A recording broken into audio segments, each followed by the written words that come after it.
Bien, cette fois j'ai rédigé un petit peu puisque c'est la compatibilité et adéquation avec la dynamique collective observée, donc je vous en restitue l'objet. Bien, donc nous allons devoir continuer à favoriser la prise de conscience des nécessités oratoires à formuler à valeur légale de co-souveraineté citoyennes internationales telles que les statuts et textes en exercice actuel le permettent parfaitement, afin d'encourager et favoriser la cohésion collective générale susceptible de prolonger plus allant cette dynamique qui vient de s'affirmer dans l'ensemble des positions formulées et concertées par l'Assemblée générale des Nations unies. À titre d'introduction à cette démarche, je voudrais signifier explicitement, clairement et sans embâge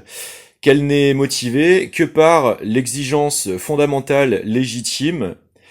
de bénéfice du fait que l'initiative de propositions politiques civilisatrices collectives, puisque nous permettant de nous hisser au-delà des états d'affliction par telle ou telle rémanence reproductive de nature encore plus que traumatique, traumatologique quelconque, atteint en réalité son degré ultime de critique constructive en vérité, et par la vérité, de façon appropriée, lorsque la nature même de la vérité est pleine et entière, c'est-à-dire que lorsque la vérité n'est pas juste, la vérité n'est pas vraie, et que le terme de vérité dans ce cas alors, seulement invoqué, procède et relève, toujours en lieu et place d'elle-même, à la perversité en réalité. C'est-à-dire que la torsion préméditée ou compulsionnelle, immaîtrisable de la falsification du réel n'est pas la version complète de la vérité vraie, sans vouloir tomber dans les escarcelles de tentatives de croche-patte systémiques, de simulacres d'aboutissement intellectuel d'une formulation de pensée telle que certains expérimentateurs de l'intelligence artificielle peuvent essayer de transposer à cette démarche. Quelle est la réalité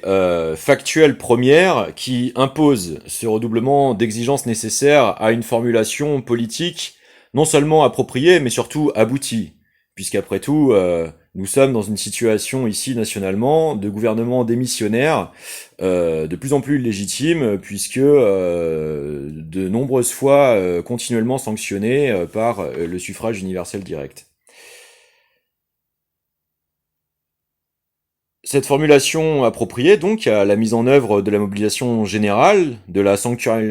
sanctuarisation unilatérale, des garanties de l'exercice commun des droits incompressibles humains, eh bien, elle est d'abord l'effroyable constat de la tentative d'organisation par tout moyen, de subtilisation et falsification possible des institutions pourtant clairement statutairement statufiées, du respect des exercices des mandats, attendus et formulé. Ce n'est pas le peuple palestinien, ou le peuple français, ou le peuple américain, ou l'immense majorité des peuples souverains de cette planète, en ce qui les tentait extensivement de les incriminer, qui ont cherché, par la perpétration d'exactions, au moyen de dotations armées d'opérativité, de prédations effectives, offensives, extraterritoriales en termes de légitimité d'action souveraine reconnue, les premiers. Ce sont avant tout les volontaires d'un jusqu'au-boutisme effectivisé, d'user du recours létal d'armes, balistiques projectives directes, et ou organisationnelles coordinatoires extra-légitimes, psychologiques, d'atteinte et d'afflictions psychopathologiques induites par des systèmes de harcèlement divers qui les perpètrent, idéologiques et ou sectaires. Par leur transposition actée, au-delà de la légalité comme de la légitimité internationalement pourtant statuée, chronologiquement. Où ceci est définitivement, invariablement, éternellement statué,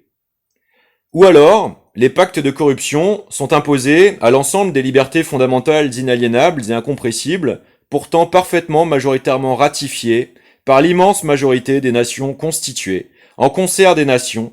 s'étant doté des outils et des actions d'avoir formulé expressément pourtant leurs adéquations opératives et effectives à ces traités.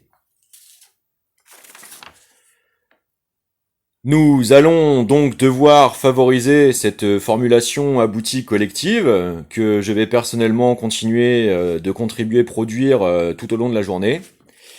Car il me semble que la perdurance de tentatives d'instrumentalisation d'un statu quo anachroniste, manipulatoire, intenable, en ce qu'il ne peut être tant qu'il persévère en cette forme insuffisante à la vérité nécessaire, à l'expression claire pour ce qui est du français de représentation internationale appropriée, criminogène, et jouant la montre du repoussement de la sortie de l'impunité, sortie nécessaire pour sa sublimation définitive, précisément, au lieu de sa neutralisation mimétique, reproductive, peu accomplissante, alors qu'elle se coûte chaque seconde supplémentaire en atteintes inacceptables aux vies humaines.